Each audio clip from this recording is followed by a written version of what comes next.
Joseph Zaki. Thank you, David. And it's such an honor to be again with you guys on this awesome panel. And thank you for everyone here. It's just an honor to be here. So my name's Joseph Zaki. I have a company called Virtuality. And we're doing a lot of avatar work. We're doing virtual humans in the music side of the industry. So you can check out our website for some of the avatar work that we've done in the past. And in a few weeks, we'll have an announcement. Maybe we're working with some of these guys. We've done work in the past with some people on this distinguished panel. So hopefully we'll have an announcement in a few weeks. But it's a great time to be doing VR, and especially virtual humans. Undoubtedly, it's going to be the future. So thank you so much.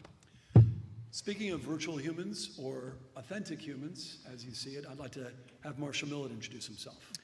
Thank you, David. I mean, again, a lot of us were involved last year, and every time I have a conversation with these individuals, it's some of the most progressive talks about VR we've seen, and I think that's because it's based around humans. So my role, I'm the oddball, I'm the archaeologist, and so I'm looking at what actually makes things real. I have a company called AE Mass, and we look at a lot of multiple ways to collect 3D to make real people based on who they really are. Okay, speaking of 3D and immersion, or even true immersion, I would like Richard Taylor to introduce himself now.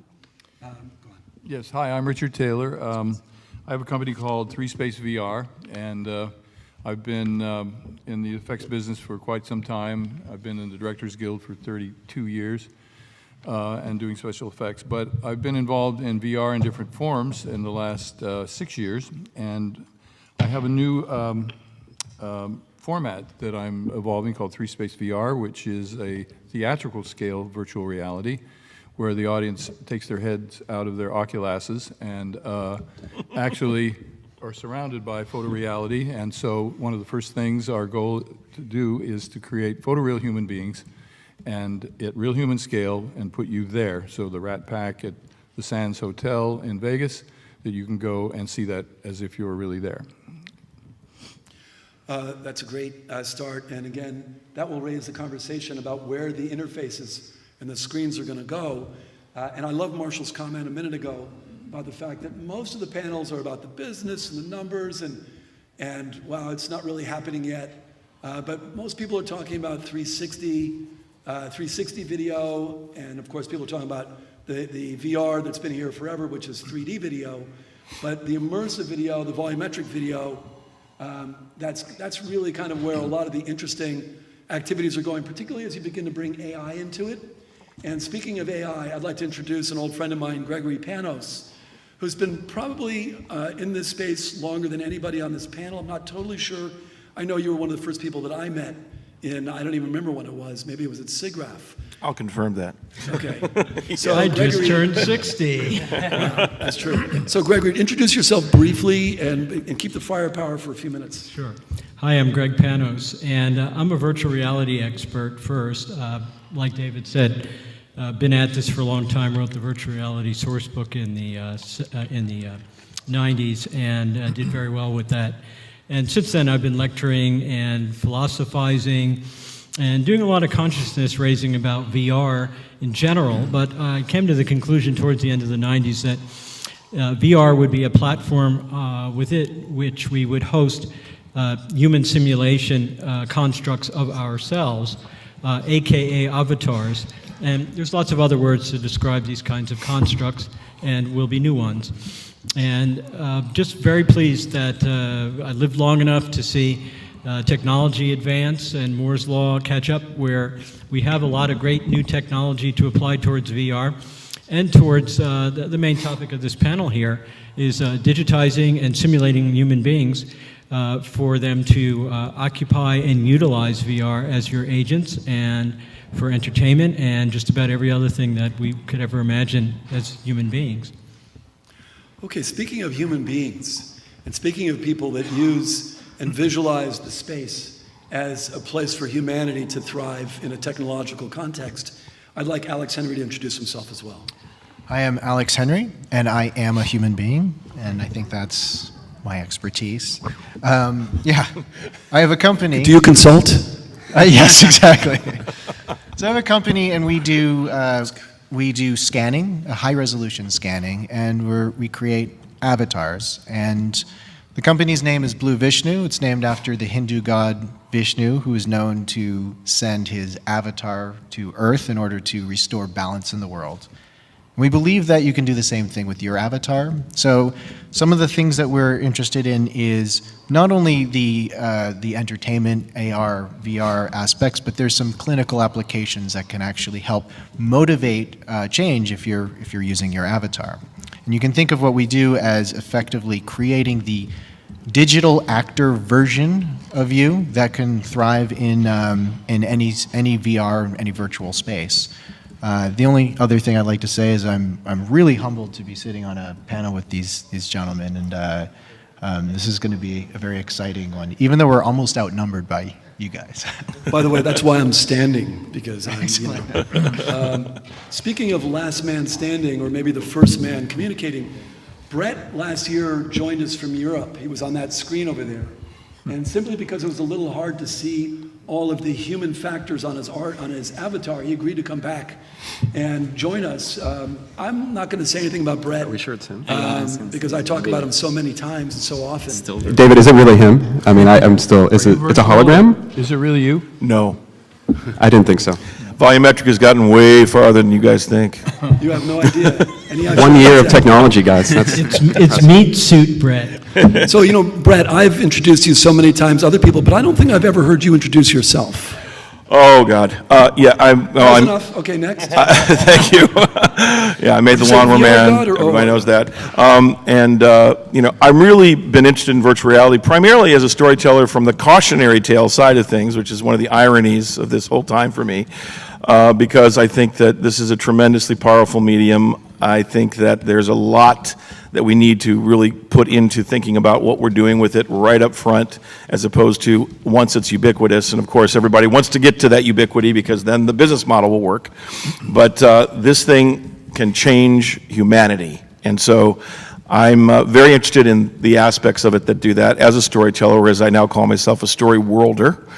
And I'm part of a company called Virtuosity, which is co-founded by Scott Ross and David Goldman, who are my partners, and working with a lot of companies kind of as in a consortium idea of how do we actually make the market for virtual reality, because right now we need to get out of the demo phase and start making the market. So we'll talk a little bit more about that.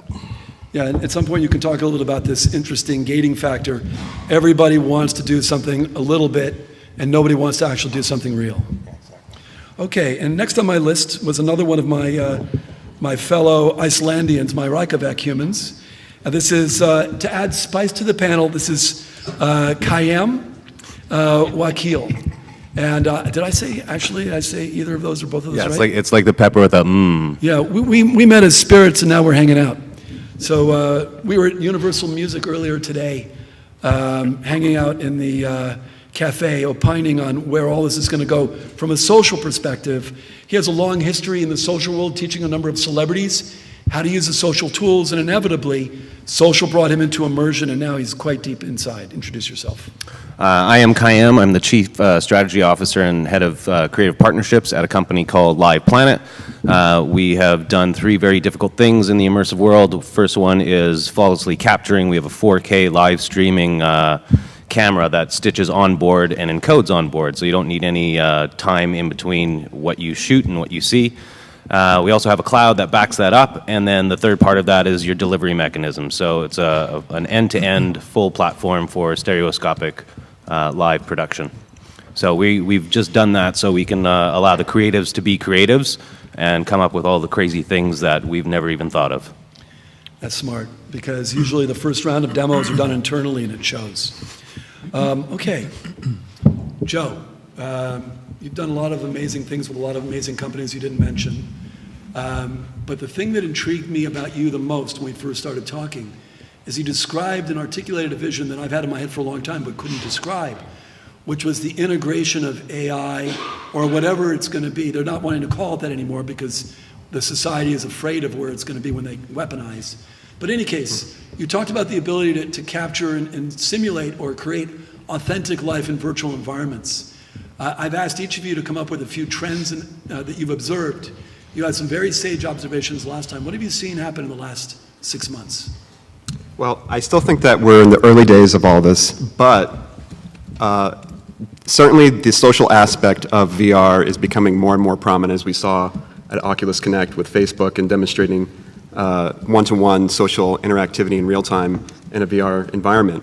And so when AI catches up and we can actually depend on this technology to start simulating experiences, the way that I put it is, imagine your first intimate encounter in your life, and what if that happened in VR? Or the first horrific experience happened to you for the first time in VR. So there's kids and there's people coming up, in the world generationally that will have first-time experiences in virtual reality. And as the computers become more sophisticated, as intelligence in, creating algorithms that simulate human experiences become more accurate, we'll start having first human experiences in VR, AR, mixed reality, whatever you want to call it. So that's definitely on the horizon. That's in 5 to 10 years. So that's a reality happening, not right this second, but we're bridging into it, and the technology is just starting to get to the point where this is becoming a real consideration. Before you go further, I had a panel, as I said, in Iceland a few weeks ago, and it was on the increasingly seamless integration of these technologies as they're, I believe we won't be using terms VR, AR 10 years from now because they're just going to be integrated into whatever it is. And the moral and ethical implications of that, only I was told not to use either of those words. So I inserted social. But what does it make you feel as you ponder the development of tools that will enable people to create content that may not take into account the fact that visual imagery, as it becomes photorealistic and like a great movie, can actually cause people to have a suspension of disbelief, meaning they process that data as if it's real? How do you feel about the implications of people being able to do that without realizing that they are literally breaking syncretic structures in the brain and concretizing new synaptic structures that will change behaviors? So it's, again, imagine VR, the analogy that I would make is imagine VR right now as when the very first commercial internet came out with AOL Online and chatbots, and before there was any graphics, before there was any of the current technology that we take advantage of today. That's where we are in the VR timeline, and this is going to be an accelerated path, as more players come into the space. But it's very early days, and so human communication has always been a cornerstone of technology, being able to communicate through radio and television and the internet. And so this is just another form of expression that people are going to start to take advantage of in a huge way, and the things that you can't do independently in either of those mediums will come together in VR. So it will be the expanded internet, the expanded experience to the human, and adding the human dimension to that. I could ask you the same questions I would want to ask somebody like Gregory, which is, do you foresee a time when people have to shake their head to try to remember what reality they're in? I could ask the same of Brett. I could ask the same of all of you. Does it matter? That's another question. Does it matter as long as there's authenticity and intimacy and purpose, from my perspective, I suppose. We already do this. Yeah. I mean, we are our own avatars. Every one of us is puppeting our own bodies, and I dressed up in a tie. I feel like I look sharp. I want to project something to you guys. I can smile if I want to attract a mate. I mean, we do this. This is going to be very natural for us, I think. I don't remember, but somebody said to me as recently as 2 weeks ago that there's a physicist who opines that we are Sims. And he built a defense on it, a physics-based defense, and sure, it's getting some traction. I think the biggest question, I mean, if you're part of the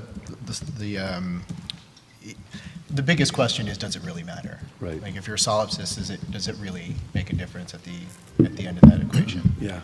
What's interesting is to me is when you so we're kind of zooming forward to a future where we're all puppeting our own avatars. I think number one, I believe that people are going to want to be themselves, a version of themselves, even if it's an idealized version of themselves. And if you build on that, the thing that's interesting is what are the things that you can do in the virtual world that you can't do here? So I can dress up, but I can't suddenly look like the Incredible Hulk. I could do that in a virtual space, or I could look like a female version of myself if that's how I wanted to express myself. And so I think those are the really interesting questions. I want to be really tight here because I want to make sure everybody gets to share their few thoughts. I want to hog the microphone. It's okay. You can do so. I'll just turn it off. The one thing I wanted to add, though, is if you in real time think about, well, what is the response to what does it matter? I guess the primary response would be from a Darwinian perspective. Does it matter relative to the evolution of the species? Does it matter relative to the potential saving of the planet and all of us and for our children? There's some bigger questions, but that's a panel I would love to do. But I want to go back to Joe and ask him if you had any more thoughts, because I think the number was 3, or are you satisfied? Any more thoughts about? I asked it for 3 trends, and that Three was trends. 1, sort of 1 and 1.5, something like that. Well, I think we're starting to see also in the next year, in the next 2 years, physical activations of VR arcades. And that is an interesting development business-wise to be able to push this kind of content in a big way. And I think finally, now you can kind of see the whole, the whole 360, pardon the pun, but of the business model starting to emerge. We have digital distribution and now physical locations where VR is going to be accepted and part of a routine thing with the family fun centers. So it's a great time to be creating content, and especially anything that starts to connect on the emotional level. We're going to see more VR arcades roll out here and in China. It's already starting, and across Europe. So I think there's a really interesting opportunity to connect with people in a way that hasn't been done before, and definitely the business model is starting to emerge. So that's my prediction for the next year, 2 years. And then beyond that, I think it's going to depend on platform and who really, when the industry shakes out and we really see the dominant players, it's going to be the guys with the biggest cash. New forms of humanness or intimacy. That's exciting. Marshall. As far as 3 trends, Yes. I'll summarize quickly as far as some what's happening. I think we're seeing conversion of understanding really start, especially in the last couple of months. So one of the questions at the dinner last night is 360 VR? And no one was asking that question last year. People were talking about these words and languages of how it comes together, but it's important to realize the promise of VR is not actually exactly what's in people's hands yet. It's what people have access to do and form these early business models, and that's evolving. I think also, you mentioned Europe. All of a sudden, because there is a business model that we're pushing through so quickly, Europe is waking up, including both being in Iceland and them being very aggressive about exploring VR. I was in Germany for Digitality the week before that. Same, normally Germany is very slow as far as huge innovation because they're making real products, they're making real things, and here they're saying VR is real. So those are probably 2 things, and I think the third is, maybe these ethic conversations can start to take place in certain ways.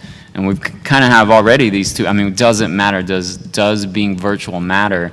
And I think you have a reality of the real world where real resources, where actual politics affect people dramatically. And then you can't say that, oh, we're going to leave who we are as people behind. VR is a medium. We've always had access to the medium. This conversation about are we vats in a brain has existed 100 times over. We've asked it 1,000,000 times from Plato to today. It does, that part of the conversation is ridiculous. It's more about how we can make people's lives better in real space. And if we can find that, then VR will stick. And I think that's an important conversation. One really heavy comment. Could somebody pass a glass? And the other, pass a glass down this way. Thank you. And the other one of great relevance. Thank you so much. Marshall is an anthropologist, and it gives me such incredible pleasure to have people in this space that actually think deeply about what it means to be a human and what our history is and how it informs our future. And the tenor of the panelists, everybody on this panel that I've spoken to, all of whom are trying to figure out how to be successful in business, but also fill me up with vodka.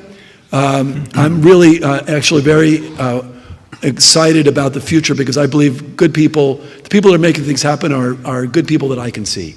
Speaking of good people, I'd like to invite Richard now to talk about his version of immersion and where it's going to be, because it's not going to be one person, and it's not going to be one person immersed with other people out in space. It's going to be a number of people integrated in the same context under the direction of creativity of people like Richard. So what are your thoughts? Well, again, what I'm championing is to create a new theatrical and next entertainment format that basically takes what we're doing in VR, but takes the headsets away and puts us in a social environment. It's a theatrical format that is scalable, so it could be a theater with 250 people, or it could be 10 of us in a room, but it's basically polarized LED, so there's no projection, and we can stream to that environment anything that can be streamed to any media, and that includes all of the work that's being done in VR now for VR headsets. That all plays, but instead of looking through, without having a headset on, and looking through a window at that world, it's there around you. And that is going to be a huge, huge difference in the whole VR world.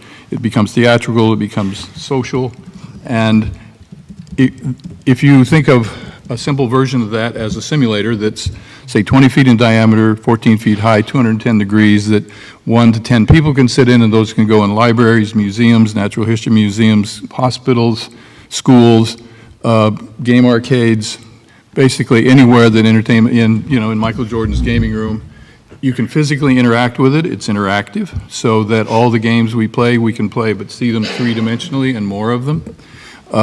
Streaming sports, streaming social media, streaming an EDM club or the Electric Daisy Carnival, all those things will be able to be seen dimensionally around you. There's no limit to the frame rate, and there's no limit to the resolution. In this particular initial model that we're building, it's 0.95 polarized LED. So it's going to change so many ways of communicating and take, from this isolated world with limited resolution to a whole new theatrical format. Do you envision, how do you envision people communicating with each other in those contexts? Well, any way that you can imagine communicating. You could do yoga together, you can teleconference, you can basically, we can create any environment with the techniques of making photoreal human beings, which, asked Paul Walker in Fast and Furious 7, who was in 260-some scenes, and he was dead, with close-ups. And so there's no limit to creating human beings, be they photoreal or real, streaming. So any form of social communication, the potential for education and for world communication, the sociological aspects of what's going on now with headsets, of being able to see what it's like in a refugee camp in Turkey, will be real. Yeah, that was amazing with Paul Walker. I would normally make a comment or a quip, but I won't in this case. Speaking of Will, I want to invite Gregory, who, again, is probably the senior-most person on this panel when it comes to thinking about autonomous characters and all they can be in the greater contexts. What are you seeing these days in the last 6 months that's new? Well, what's interesting, I just got back from Oculus Connect. Facebook has done a pretty good job deploying 3 separate teams to research all the various aspects of what we're talking about. They've done a pretty good job. I met with a lot of the various members of the team and talked about it. I'm pretty pleased that a lot of the predictions that I've made, a lot of the research that I've done, discussions that I've had publicly, have been adopted independently and separately by all the various individuals in these groups. And what that reminds me of is we as humans have a very rich inner life. Each one of us and all of us in this room right now have a conversation going on with ourselves in this very moment. And our ego and our id and our various other components of our psychology are all in communication. And my original impetus for having interest in the whole idea of avatarism, as if you want to pick a word, is the human posterity aspect of life. When we become aware that we are mortal, that we will not live forever, that we might die in an accident or through disease or some other means, we begin to start to try to figure out how can we preserve the life that we have, how can we share it, how can we make it meaningful while we're alive, and how can we leave some kind of documentation behind us that will outlive us. And my thought was that if you avatarize, if you digitize yourself in 3D, you have a starting off point, and from there you can add additional data. Well, the folks at Facebook also have figured this out, and one of the conversations I had with them is, and this is a very difficult problem. Back in the 90s when I was writing papers about this, how do you get all that personal information from your inner life and your inner conversation externalized or extricated into some format that can be accessed by your avatar? When I speak of a human simulation construct of an individual that represents a person that looks like the person from which it was derived, I've created a word called personiform. So not everyone might want to use the word, but it is different than the word avatar per se, because it does represent the human being that lived and digitized and lived that human life, not some other idealized or otherwise tweaked representation, perhaps with little changes. But you have to figure out a way to get all that stuff out of you and your life and the stories of other people that knew you or love you into some form that can be accessed by this construct. And Facebook has been a really great thing because people voluntarily pile all this information into Facebook. Not only that, but they pile in their photographs from different points of view of themselves, which disobviates the need for them to make a point of going and scanning or digitizing themselves. With new technology like deep learning, you can take several photographs of an individual and their face, and you can construct a three-dimensional model which is completely photorealistic of them. All you have to do is add some language and some behavior and drive it with the personal data that belongs to the person that is being avatarized, and you have something that's really quite believable and quite representative of the human being. I think everybody gets that at a basic notion without even really caring or knowing much about the technology. I think that's where we're going with it, and I consider that an evolutionary milestone for human beings, really. You know, Gregory, your vision is brilliant, and my wish for you is that you're able to monetize it and manifest it instead of just proselytize. Because that's what often happens to people that have deep vision, is they end up espousing the vision and then other people do it and they don't get monetized. So that's my wish for you. I have two ancillary thoughts. I like your distinction between avatar and personiform, because avatar implies a CGI representation. You're sitting here on a panel with people like Marshall, and I think Alex probably Right. is in the space. And their thing is not creating 3D avatars. Their thing is capturing the real people and then manifesting. Does it matter to you how that content is generated? Do you see in the future that it will be photorealistic representations of ourselves? And does anybody else want to comment on this? Well, I used to think that it was the technology was relevant, whether you're using a 3D laser scanner, whether you're using multi-point photogrammetry or outside-in multiple video stitching as for volumetric video.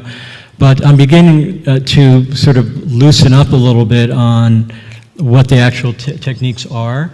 And I think deep learning and just regular photography is going to probably be the winner of the day. For today, I think it's really interesting to see the various technologies that you guys have adopted to try to achieve this goal. I love the idea of there being a scanner being developed from the ground up to digitize a human being. I thought of one of those things, something like that, a long time ago, and a part of the specification was that all the motors were tuned, so when it got up to full speed and was starting to digitize, you made a beautiful chord and series of chords, and that the person that was being digitized felt like they were having a religious experience or rebirth in some way. And the event was called their digital birthday. So they would go into a scanning salon and they would digitize themselves, and they would have this day where they were celebrated by the machine. They were digitized. Something meaningful was created from the moment of their existence at that point in life. I love this conversation and where it's going. The reason being is that all of the conversations that I've been hearing in VR for years, decades, have almost all been technology-centric, marketing-centric, business model-centric. But when you start talking about religious experiences or spiritual experiences or social impact, you're beginning to intrude or rather embark upon the human experience. And that wants me to jump to Joe. Unless it's compromising anything proprietary, more than anybody I know, you've been talking about and probably doing, because I know you have things you couldn't even tell me about in this space. Do you have any comments that you want to share inspired by this that doesn't compromise your own activities? I think that it's going to get very freaky with avatars, and I think that it's going to be whoever you want to become, you can become. And we saw this in a little way with the Oculus Connect when Zuckerberg said, "This is my Timberlake avatar." Right. So what if he was Justin Timberlake? I mean, maybe that is his digital representation of himself, and it's, you know, in the future it'll be to the T. It'll be an absolutely perfect photorealistic model, or maybe not, and maybe he has a dragon's tail, and it's really it's far out there. But the point is, I think that we're going to see a lot of creativity. And the machine learning will be the central part of the equation, where it's not just something that looks clever, but it actually it's robust, it responds to you. You can engage with this AI avatar for each of us, or it is you know, the avatar we inhabit when we venture into the virtual world of the metaverse, whatever shape that takes in the future. I hope that you have a chance to get to know Gregory. I assume you already do. But Gregory, do you want to add any closing thoughts before I move down the line? Well, No, but I do. The metaphysics of virtual reality really dovetail into avatarism. And you know, Brett has been somebody who figured this out early, and Brett Leonard, in his early movie, there's great examples in there. So I've given a lot of talks on avatarism in the movies and in television, and so I always use the Lawnmower Man. I've had people argue with me, well, you know, they didn't really go down that pathway or the like, and I would make a better case for it. But what's interesting is, as we go to these events and we do these consciousness-raising sessions and we have discussions with people, whether they're for ostensibly to build a product that will be monetized at some point, or a pure philosophical discussion, we learn and we absorb from each other, and we create new language, and we share language that we invent as we're going along. So I think it's exciting about the future, where we're going. And my biggest worry about this, when it really got up to steam, was that it would be co-opted by religion. So we'll be at a point where we'll have the demagogues or self-invented prophets that will be virtual reality avatarized prophets that will be speaking to millions of people and have control over those individuals. I thought you were going to say CIA or FSB, Yeah. and cybersecurity has absolutely popped up in these conversations. Mm. But speaking of popping up, I want to now segue to Alex, but I want to do you made a comment that you said it doesn't matter, and that everybody may want to probably be themselves. I think that people that want to be themselves are typically people that have acquired consciousness, have acquired adulthood, have acquired self-esteem. And I remember back to being a teenager, and so many people wanted to be somebody else. That's what fuels the sports industry and fuels entertainment in so many ways, is people want to live vicariously by others. Well, what happens if people can manifest characters? Now, I know I'm undermining the points you want to make, but Not at what all. happens if you can manifest characters with increasingly robustness? I think that was the term Joe used. Why learn? Why grow up? Why achieve self-esteem and the capacity to interact as an authentic adult human being when your avatar can do it for you? Well, I respectfully disagree with That's not my point. Devil's advocate. Sure, Okay. sure, but the notion that people want to be someone else, I think that fundamentally people want to be themselves, but take in aspects of heroes and people that they admire. It's something that is certainly possible with virtual worlds. So I disagree with the notion. I think it's more about how you can actually be the best of yourself, and that's what is one of the most interesting things about virtual reality and augmented reality and avatarism, is how you can use an avatar to motivate change, positive change in your life, and be the best of yourself. And that's the best of yourself, not somebody else or being Justin Timberlake. I think that would get very old to be Justin Timberlake. So I'd what like if- to what- probably go out on the dates that he goes out on, but What have you seen in the last 6 months? What's accelerating? What's different than 6 months ago? So, 2016, being able to, so I'm very interested in 3D, especially how virtual reality is actually doing 3D experiences, distinct from 360 or pre-rendered content.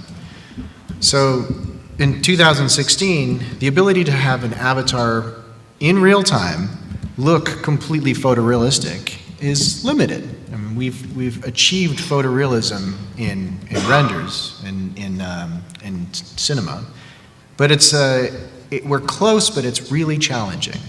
So I recently had the pleasure of working with John McCannis and Remington Scott on a project where we scanned a lookalike of Donald Trump and created a photorealistic version of Donald Trump and showcased him in VR inside the White House. And that was one of certainly the most compelling, realistic-looking avatar that I've ever seen inside of a real-time engine. Did it take some real processing power to do his hair?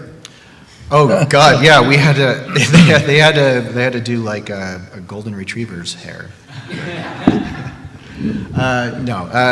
But yeah, the hair was one of the things that didn't look quite right. Hair's really difficult. And the little hands. The little miniature hands, those were They're huge. You had to scan a child in order to get the replicate hands for that.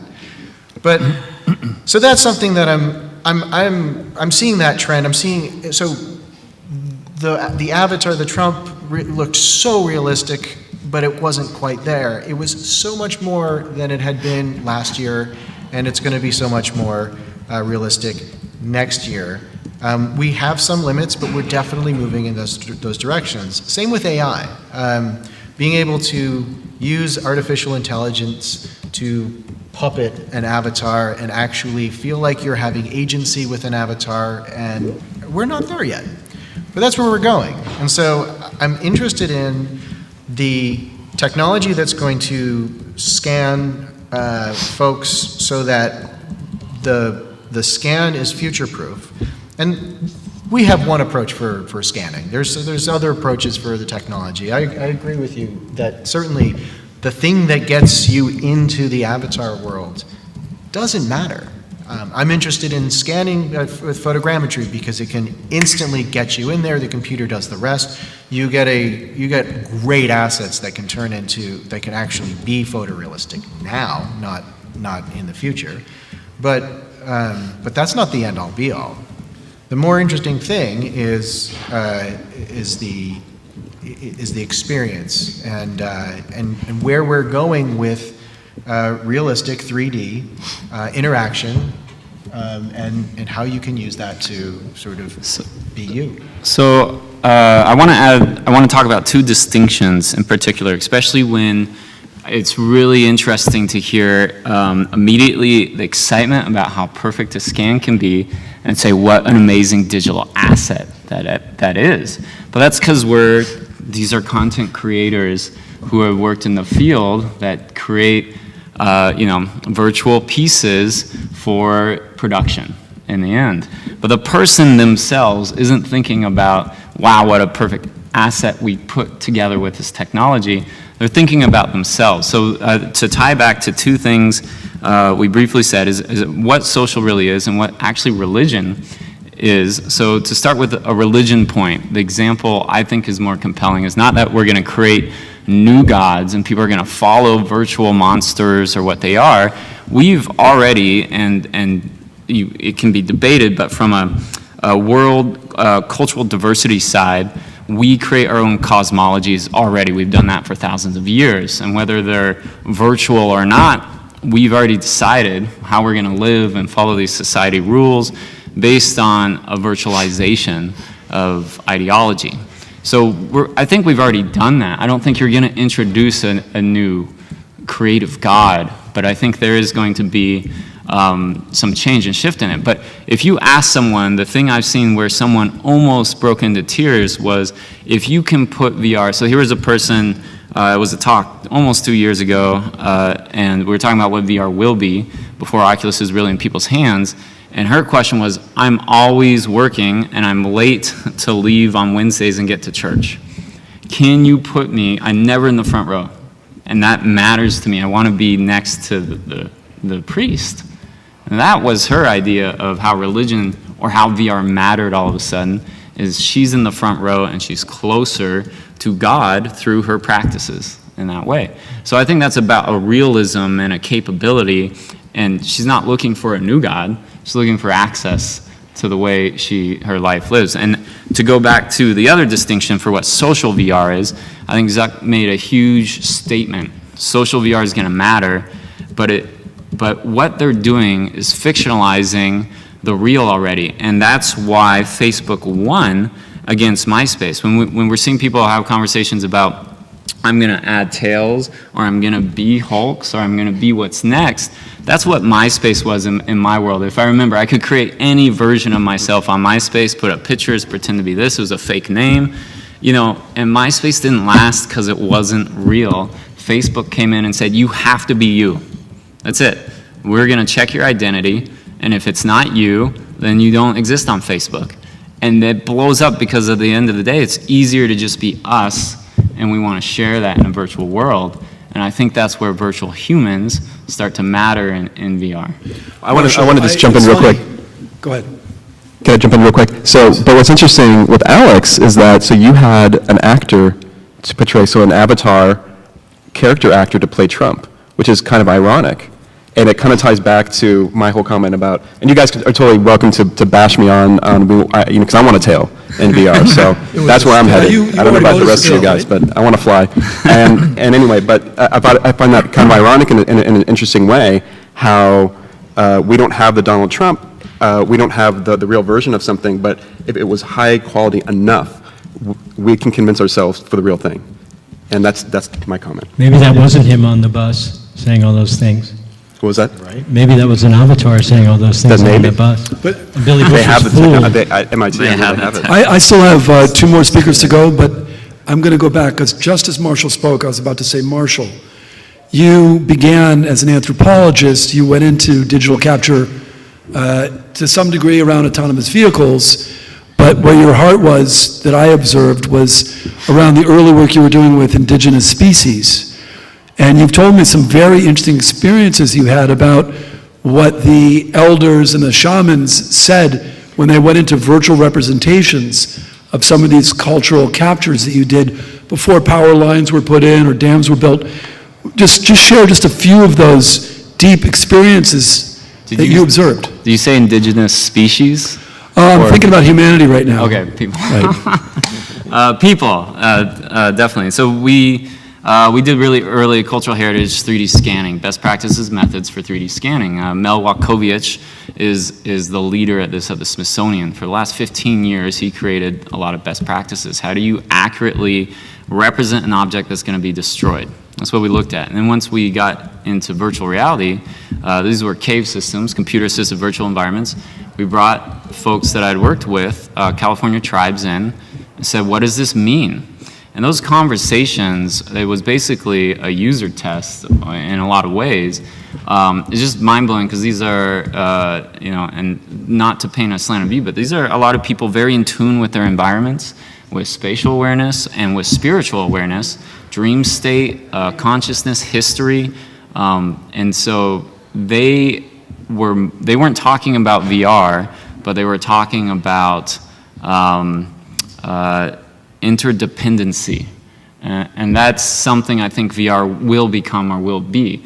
Right now we're dealing with technology problems and what we're building, but culturally, where will it go?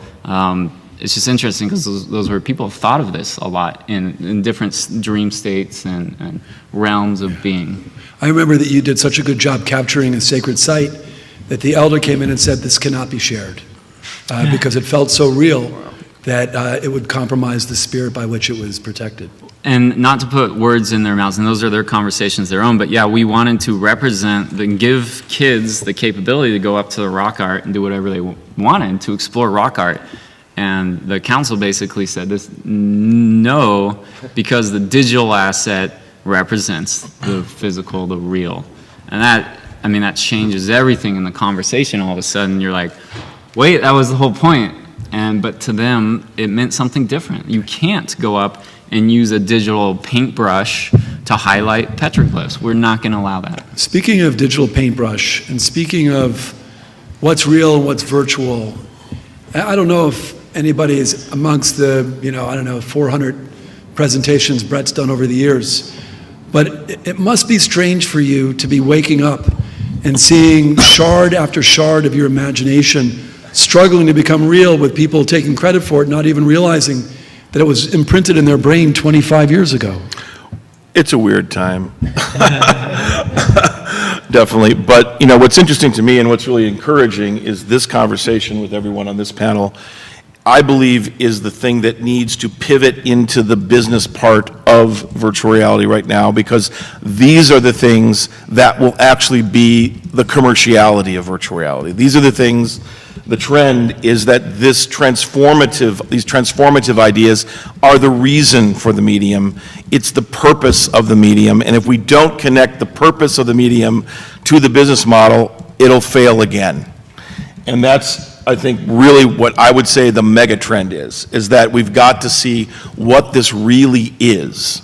And yes, I kind of explored some of the ideas of what it can be on a dark side and on a light side, and all those things. Many of the conversations here, many of the ideas, but that's because I'm a storyteller and I get to do it without actually doing it. So that was, much easier than actually doing it. The other trend that I see is that we need to now bring all of these very complex things into a pragmatic production process, finding a best practices, finding standardization, so that it's not this complete entropy that's going on right now, and get out of the demo phase where everyone's trying to do the next cool demo and actually bring together what I like to facetiously call unholy alliances to make this thing really real. Because, and this gets back to what I said in my introduction, which is, it's a moment to not follow a market, because there is no market to follow. It's a moment to actually make the market, and I believe the market is transformation. I believe that however you want to slice it and create, a lexicon around that, it's about the fact that we may want to be ourselves, but we want to transform ourselves in a positive way. We want to be the best and most activated version of ourselves. And here is a new communication technology and imagination technology that allows that to happen with other people. And I think that the fact that it's happening with other people, and the people here that are really pushing it towards social use, I think is incredibly important, because the other direction is terrifying to me. So those are the trends that I would say that I've dealt with some of these before. I'm going to be dealing with them in some of the new stories I'm telling. But it's really about, now that it's real, let's bring this into the conversation that is also about how we monetize this thing. Because those things can't be separate from each other. They have to be endemic and organic to each other. Speaking of which, do you want to share the laws that you've been capturing in brief? Well, another thing I've been trying to focus on, which a lot of the people here on the panel are obviously, great thinkers in, is just what is the ethical framework for this medium. So, I put out as content creators, because it's not ubiquitous yet. We haven't started creating a lot of content, but this is going to be one of the most powerful mediums in the history of humankind. It's going to be able to change and hardwire neuronic pathways. It's going to be able to change your mind, literally.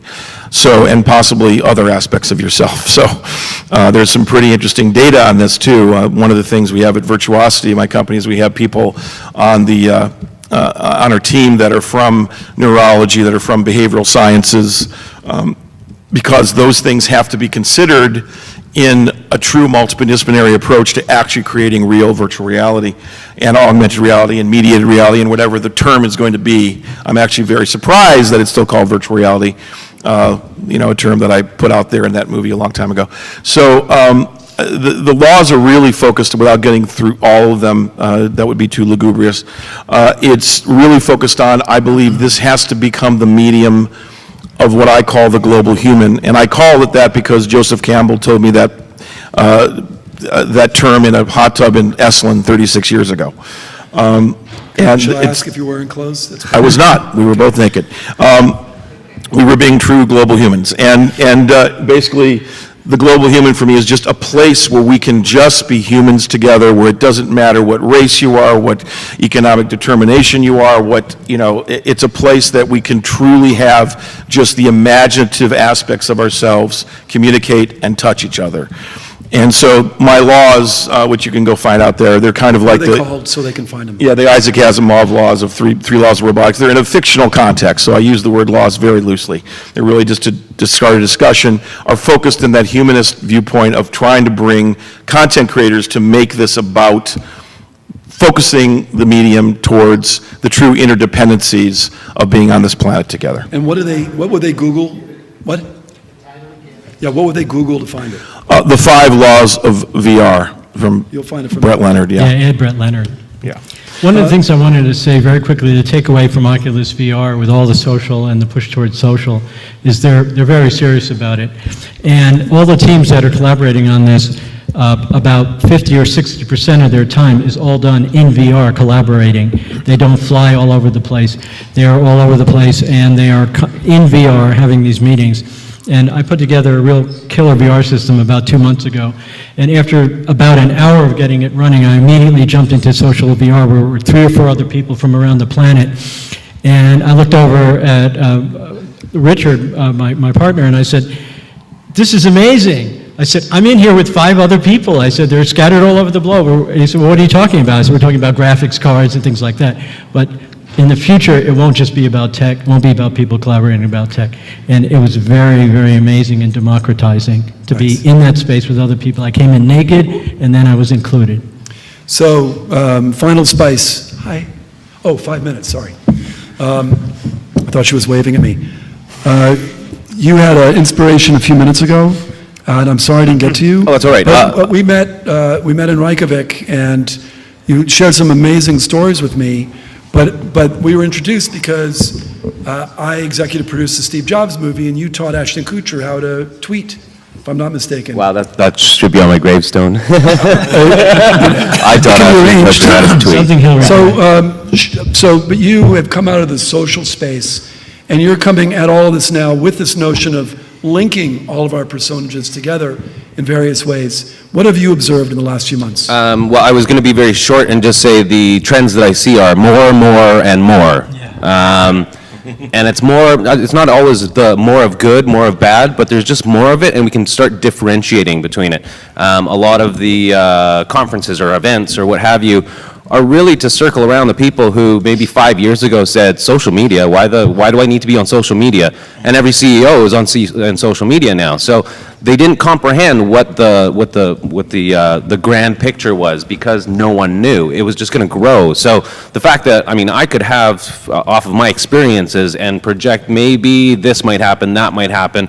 That's a pretty bold thing to say because everyone is going to take these technologies and ingest them however they're going to do it, and they're going to come up with the most amazing and creative ways to share that. So I don't know where that's going to go, but there are movements towards that. I love the fact that we're differentiating between persona and avatar. For me, an avatar, I'm gonna get up. I'm gonna have a gold chain on. I'm gonna have some battle gear, some wings maybe, and I'm gonna go hang out with some people. But my persona, that's much more based on me. It's a persona. It's a version of me. And if you look at Facebook and who they hired the GM from Sims. They've been doing this for ages and ages and ages. So what better platform than the company that has your facial recognition memorized? It knows every single picture that you're in. Even if it's not on your camera, they know it's you. Right. So they have all of this data. They have all your preferences, all of your likes, all of your musical tastes. So they can create a beautiful persona that you can now interact with.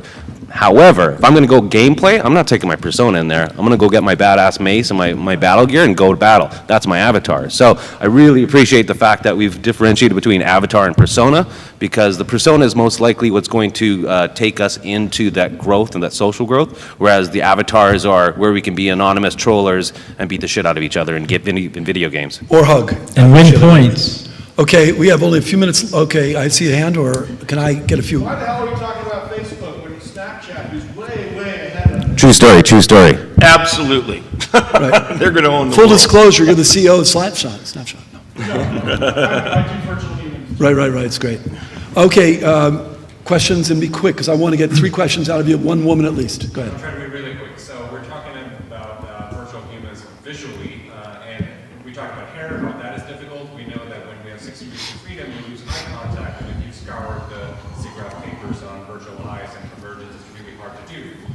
Should we aim first to do something from William Gibson's Neuromancer, which is the construct, which is not a visual representation, but only the captured persona? Is that the lower hanging fruit of the two, and the full visual, believable, photoreal or opti-real version is coming later, added to the persona?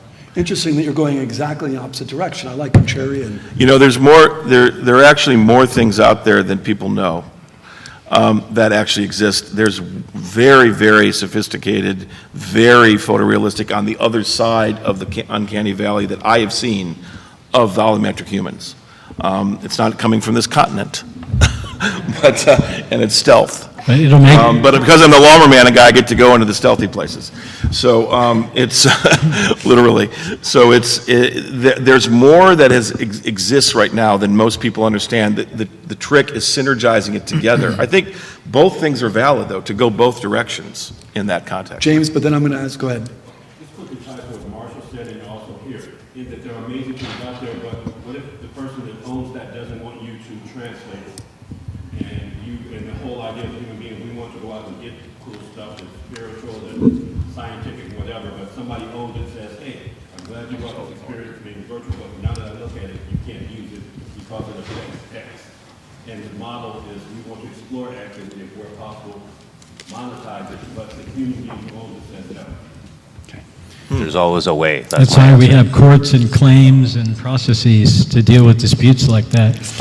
And one of the other things that he was saying, at Oculus Connect, the researchers recognized exactly what you said. They said that we were not going to spend a lot of time trying to get the eyes and the eye contact right. We're going to have like glasses and things that occlude the eyes. Last question. Because the hands and the head movement were much more critical. I want a question from... Although in Iceland, there is a group doing exactly that to find a way to get the eyes. I mean, they've been doing it for 20 years, and their work it's in the academic sphere, but is blowing me away. And that's the kind of things we want to bring together to synergize together. These things are not actually the high mountain than people think they are, and this is going to be more ubiquitous and powerful, and people are aware much faster than they think. And that's my Last question. cautionary moment. Please be quick, because we've already been kicked out. Talking about virtual humans and the media, just to get back to the panel about the idea of, we're still talking about avatars as products. And we talked about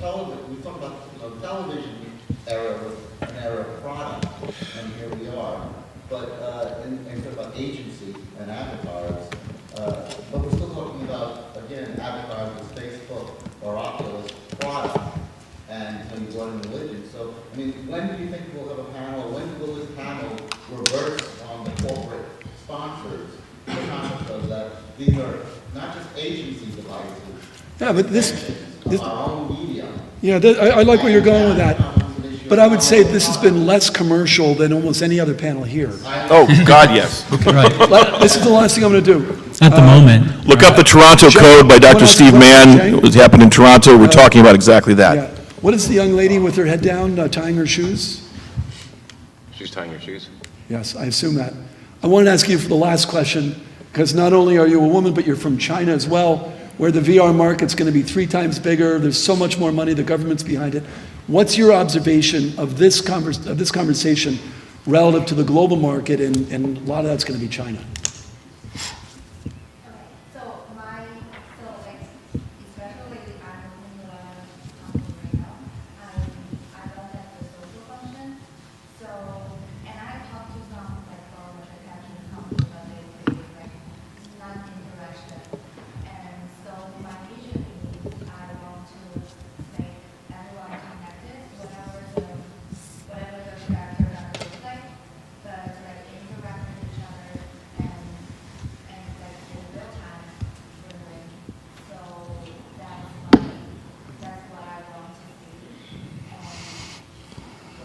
Great.